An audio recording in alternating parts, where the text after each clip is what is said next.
Hello, it's Dawn McPhee here from Dawn's Inspirations. I wanted to share this with you. This is my sparkle pen colour board that I take when I'm demonstrating for Crafter's Companion.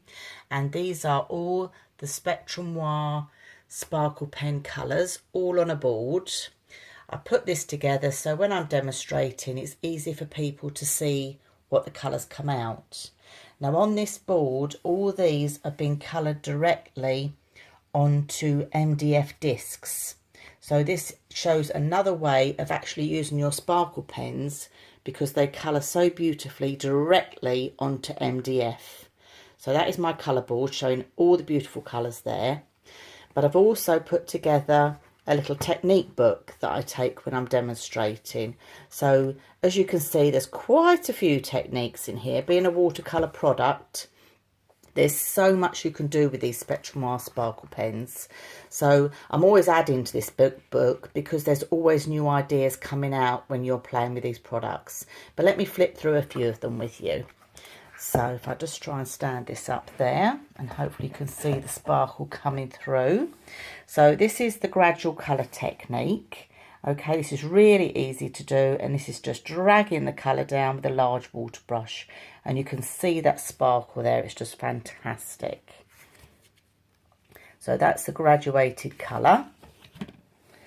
Then I've got the colour blend. So this is just showing how you can nicely blend two colours of your sparkle pens together. Being a watercolour product, they do blend beautifully together just using a wide paintbrush.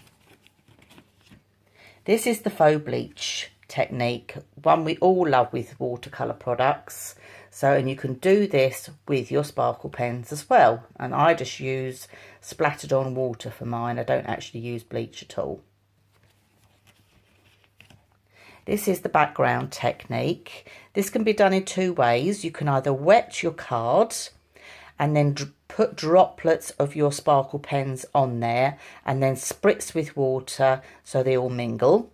Another way you can do this is to do squiggles onto your glass craft mat, spritz with water, and then lay your card on top of the colours that you've got on your mat, and then you take the impression off. And then from that, same idea, the colour blotting. Do exactly the same as we've done on the first one. But then what you do is you just lay some kitchen paper over the top and you get this softer, more muted look. This is the resist technique. So this is using just a stamp with some embossing powder. And I've used white embossing powder here, but you can quite easily use clear as well. And then once you've done this, you just do a colour wash over the top, and this is your resist technique. We can also stamp with our sparkle pens. So not only have I done the background here, but I've also stamped. And the nice thing with your sparkle pens is you can pick out the different colours of your stamp and use different colours to actually stamp them. And you do get a lovely crisp, clean image. This is sanding back an embossing folder. So do a nice colour wash. Put your card through an embossing folder through your Gemini. And then when you take it out, if you just sand that back, you get this nice white distressed look. So it's just another great technique to use. This is a lovely one, and the children always love to get involved with this one. This is the shaving foam technique. So just get some cheap shaving foam, dot on some of your sparkle pens, give it a swirl about, and take your images. And you'll find when you do this technique, you can get about 3 or 4 images just off one lot of colour, sometimes even more. So it's a great way of making lots of backgrounds that you can use for die cutting and cards. This is the cling film technique, one of my favourites. I always love this. And with the sparkle pens, you can really see that mica coming out in this. Doing your colour black background, and then just scrumple up some cling film, lay it on the top and let this one dry naturally. And you get this lovely image. It's really fantastic. Of course, we can't do watercolour without doing the salt technique. I like to use rock salt for this. So again, doing that nice background, sprinkle on some rock salt, spritz with lots of water, and then let that dry naturally, because if it doesn't dry naturally, you're not going to get the lovely background that you've got. And also, when you brush off the salt, don't forget to keep it, because your salt will take on the colour of the sparkle pens. So I keep mine so you can use it inside shaker cards. Not forgetting colouring. We can colour beautifully with our sparkle pens. You get that lovely blend you can have there. So they colour beautifully. But let me show you a few more techniques. Let me just swing this round, if I can. Excuse me. I'm doing this all one-handed. Right, let me show you some more of these. So this is onto some acetate.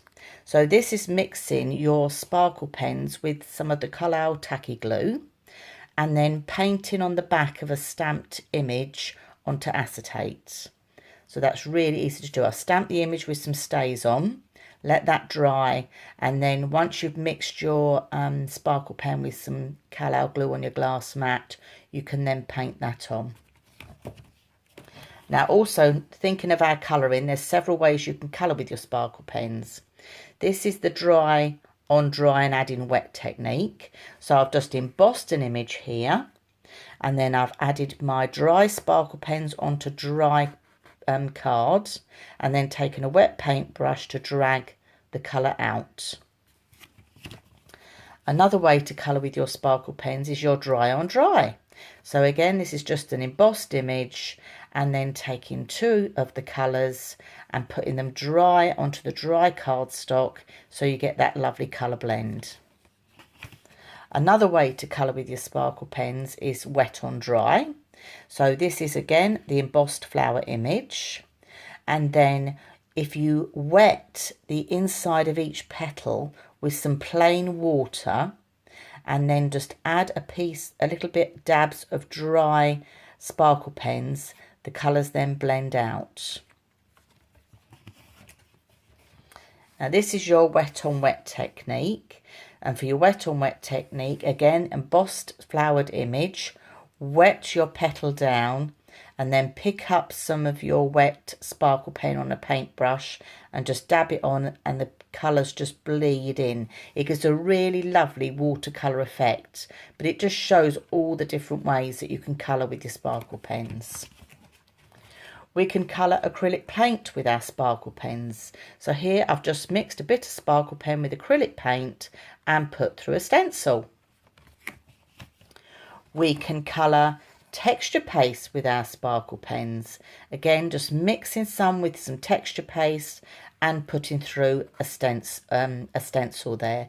You can see the sparkle. I can here. I don't think the camera's picking it up quite as nicely as I'd like. We can do splatter technique. This one takes me back to when I used to work in a nursery with the children. This is a lovely technique to do. On this side, I've done the splatter onto the dry cardstock, but on this side, I've done some wet cardstock and splattered again. But you can see the two different techniques just by having wet and dry card. This is sponging. Again, something really simple and quick to do. This is sponging onto some dry cardstock, and this is sponging onto some wet cardstock. So again, giving you two totally different looks. This is the glycerin technique. This is using your sparkle pens with a little dab of glycerin, and you get that lovely blend. Look how beautifully they blend. So if you're someone that struggles with blending your inks, by using your sparkle pens for blending with some glycerin, you get a really smooth finish to them. This one's an acrylic block. So just get a large acrylic block and do squiggles of your sparkle pens, and then stamp your image down. This gives a great technique that you can put a die cut image on, or you can stamp over with some black embossing powder or anything like that. So that is just a few of my techniques that I've started in my little technique book. So I take this with me when I'm going to do my demonstrations, because it just shows all the different ways that you can use your sparkle pens. I know there's a few more techniques out there as well, and there's some more that I want to add to my book. But I do hope you've enjoyed this quick video. So I'm Dawn McPhee from Dawn's Inspirations, and thank you very much for watching. Bye bye for now.